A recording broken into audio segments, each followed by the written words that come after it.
Let us start with an important tool of modern quantum optics, a measurement method named balanced homodyne detection, closely associated with quantum optics observables that can be measured with present technology. You know that not all the observables of the quantized electromagnetic field can be measured in the case of visible light, because the frequency is too high compared to the response bandwidth of detectors.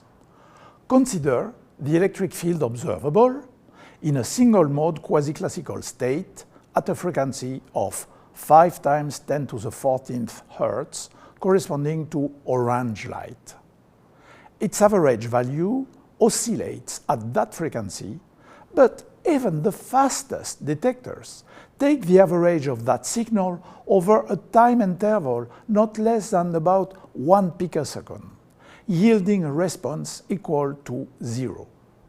It is because of that impossibility to directly measure the electric and magnetic field observables that experimental quantum optics is primarily based on photoelectric measurements.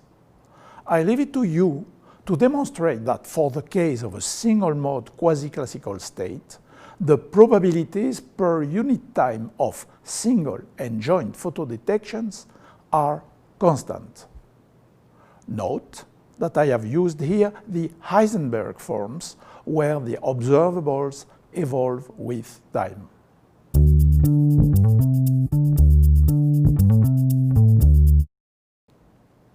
In fact, there are observables directly related to the electric field which can be measured even in the case of visible light.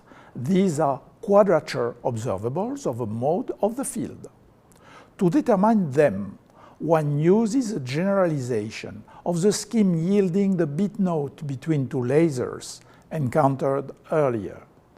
It consists of entering the field to analyze in the input 1 of a beam splitter, and a large quasi-classical field in the second input of the beam splitter. That second field, emitted by a laser, is called the local oscillator. We describe that field by a quasi-classical state alpha LO, and the whole input radiation is described by the tensor product of the two input states. There is a detector in each output port of the beam splitter, and one measures the difference between the photocurrents. For an equilibrated beam splitter with equal coefficients of transmission and reflection, this is called the balanced detection. If the local oscillator has a frequency different from the one of the mode at input 1, one has a heterodyne detection scheme, generalizing the scheme studied in a previous lesson. Here, we rather consider the case where the local oscillator has the same frequency as the mode of input 1, that is a homodyne detection scheme. You know how to evaluate the photoelectric signal in port 4 by using quantities of the input space. In the lesson on multimode quasi-classical states, we use that method to calculate the bit note between two lasers with different frequencies entering port 1 and 2. Here, the mode we consider in inputs 1 and 2 have the same frequency, so all the time-dependent factors disappear in the photoelectric signal. The key vectors of the two modes are images of each other. In particular, they have the same modulus, and the spatial dependence on the photoelectric signal also disappears. We also assume that the polarizations of modes 1 and 2 are images of each other, so that the polarizations disappear from the photoelectric signal, and we can use scalar expressions for the fields. At the end of the day, the probability of photodetection per unit time is constant, and its integral over the volume of quantization is the average number of photons in output 4 in that volume, within the quantum efficiency factor eta. In this formula, the product of the transverse area S of the beam by the time t of measurement is the volume of detection divided by C. The average photocurrent, I4 bar, is thus the number of photons N4 divided by capital T times the electron charge and the quantum efficiency. Note that the result is independent of T, since the mode volume is proportional to T. Equivalently, using the expression of A4 as a function of A1 and A2, you can express I4 as a function of the creation and destruction operators in the input space. But you must be careful to respect the order of the operators that do not commute. See what I mean?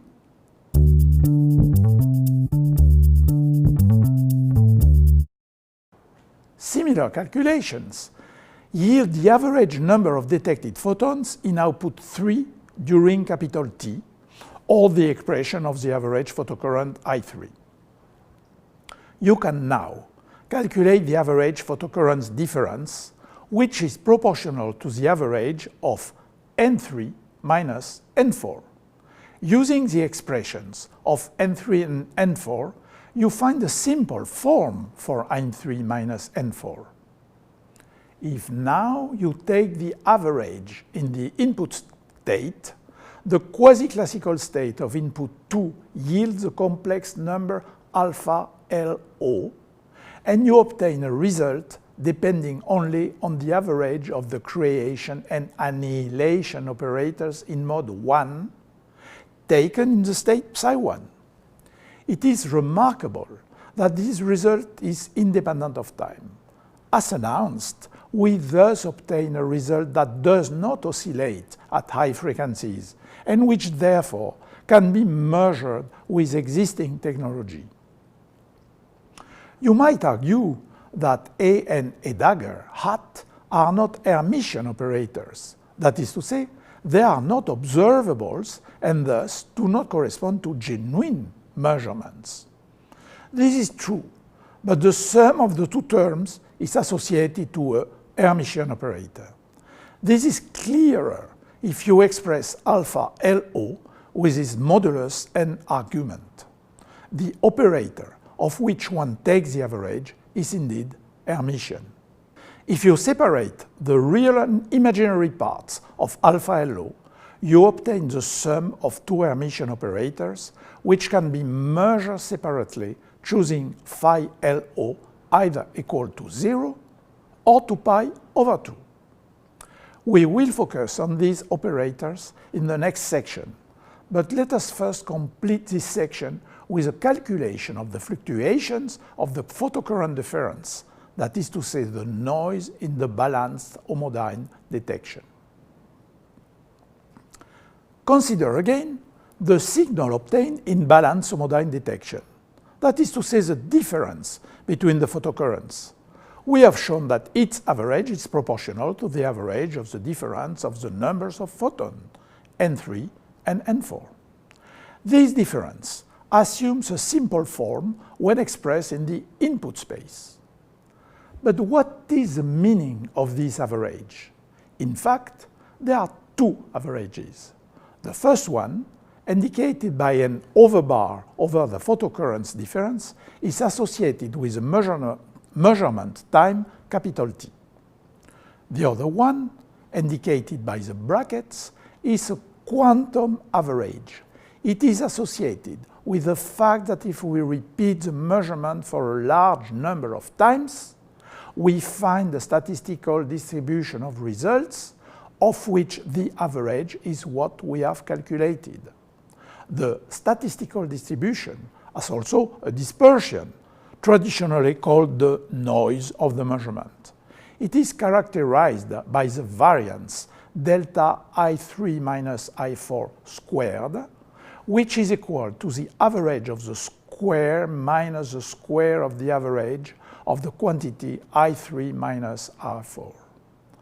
The square of the photocurrent difference is proportional to the square of N3 minus N4, so the variance of the signal is proportional to the variance of N3 minus N4. Hence, again, it is a difference between the average of the square and the square of the average. We want to calculate the average of the square of n3 minus n4 in the state psi in. When we expand the square of n3 minus n4, all terms involving a dagger 2 and a2 are in normal order, except one term. We can rearrange that term in the normal order using the commutation relation of a2 and a dagger 2. Using the fact that the state 2 is a quasi-classical state, we are left with terms involving only averages of the operator a1 and a dagger 1. These averages are obviously taken for the state psi 1, which we have not written explicitly in order to keep the expressions lighter. Notice that the first four terms are greater than the fifth one by a factor equal to the square modulus of alpha LO, that is to say the number of photons in the beam of the local oscillator, divided by the number of photons in the state psi 1 during the measurement time capital T. That number is large compared to 1, and we can neglect the last term. It is interesting to rewrite the formula using the expression of the complex number alpha LO. One then has the average of the square of the Hermitian operator already introduced. Wrapping up, we obtain an expression of the noise in the balance signal as a function of the Hermitian operator that we have just introduced, taken in the input state that is analyzed by the balanced detection. We will see now the meaning of that observable. It is, within a factor root of h bar over 2, the quadrature component q of phi LO, which we will define now.